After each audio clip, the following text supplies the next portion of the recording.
Olá pessoal, Silvio Pereira da Audiopax. Eu recebo quase diariamente perguntas de clientes e amigos ao redor do mundo sobre nossos produtos e tecnologia. Sempre respondo e alguém me deu a seguinte ideia: por que não gravar algumas dessas respostas? Porque isso poderia ser útil para outras pessoas. Gostei e vou começar hoje uma série que eu espero que vocês gostem. E selecionei uma pergunta que veio de um cliente, não é dele, ele recebeu isso num grupo de WhatsApp, e relacionada ao excelente review que o nosso pré teve numa recente Audio Video Magazine. Eu vou ler a pergunta. Aspas, consegue entender a escolha de uma impedância de saída tão alta, ao redor de 1,5 km? Só uma referência. O Nagra HD é 0,2 ohms. O Audio Research F6 valvulado é de 600 ohms. E os transistores normais ficam na casa dos 50 ohms.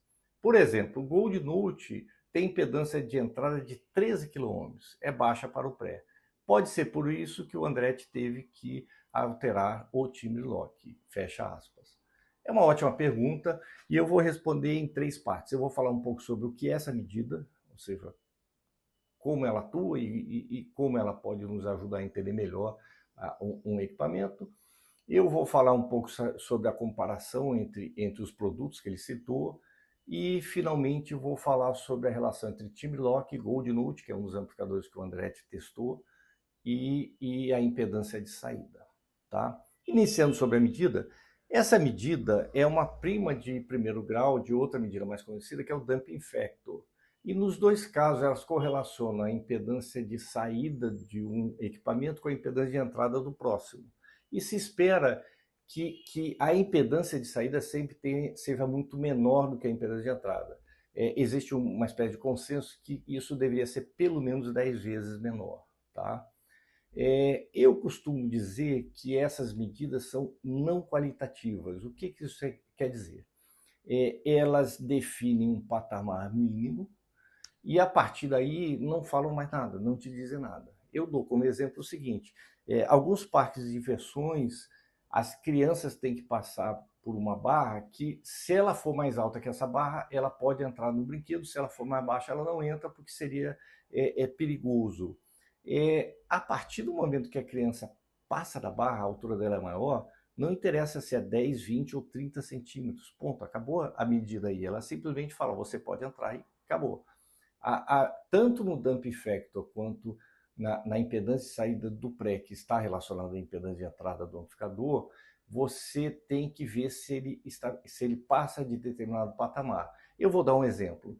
Vamos dizer que eu tenha dois amplificadores, um com Damping Factor de 200 e um com Damping Factor de 5.000, muito maior. Qual dos dois tem uma performance melhor? A resposta é simples, a gente não tem como saber. Esses números não dizem nada em relação à performance desses dois amplificadores. Eles simplesmente falam o seguinte: ambos passaram por esse patamar mínimo. Tá? E em relação às medidas comparativas, toda vez que você vai comparar equipamentos com algumas medidas, você tem que equalizar essas medidas. Elas têm que ser feitas da mesma forma. Por exemplo, se você for medir a impedância, a sensibilidade de uma caixa, você tem que garantir que em todas as medidas você coloque a mesma potência entrando em todas as caixas e que o microfone esteja sempre à mesma distância de todas as caixas, porque senão você perde o parâmetro. Tá? No caso dos prés, para você equalizar essas medidas de impedância de saída, o que a gente teria que fazer seria colocar o volume de todos os prés no máximo, e no caso do Audiopax, o timbre lock no mínimo, que seria o equivalente a 100 timbre lock, tá? Que é como os outros seriam. Então vamos ver como ficam essas impedâncias nessa situação equalizada. O Audio Research continua tendo a maior impedância, que é ao redor de 600 ohms. Depois seriam os transistorizados, com impedância de 50 ohms. O Nagra HD, com 40 ohms, com volume no máximo, ele passa a ter uma impedância de 40 ohms.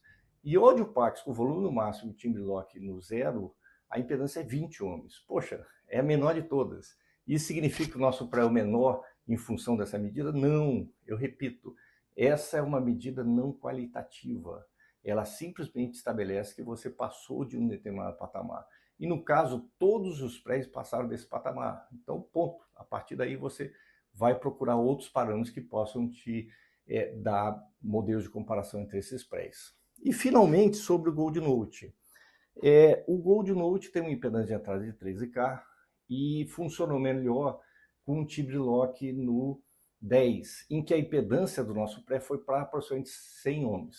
Ora, se ele funcionou melhor com 100 ohms do que com 0 ohms, que seria com o T-Lock no 0, isso significa que a hipótese da pergunta não se concretizou, ou seja, a melhoria não é derivada da mudança de impedância.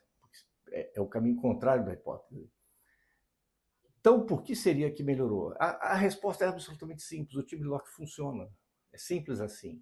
E ele permite que você tenha um ajuste muito mais preciso para um pré como esse. Eu vou ler um trecho do próprio Fernando Andretti nesse review. Ouça o seguinte, abre aspas. Qualquer ajuste fora do ponto e a magia e correção se perdem. Fecha aspas. O que isso significa? Dificilmente outro pré vai tocar com Gold Note como o Audiopax tocou. E talvez isso seja, inclusive, dependendo do preço. Porque o T-Lock é o que eu costumo chamar de sinergia na ponta dos dedos. Você faz esse ajuste, tá? E é uma coisa que só o Audiopax tem. Então, essa é a minha resposta. Eu espero que vocês tenham gostado do formato e até a próxima oportunidade. Um abraço a todos.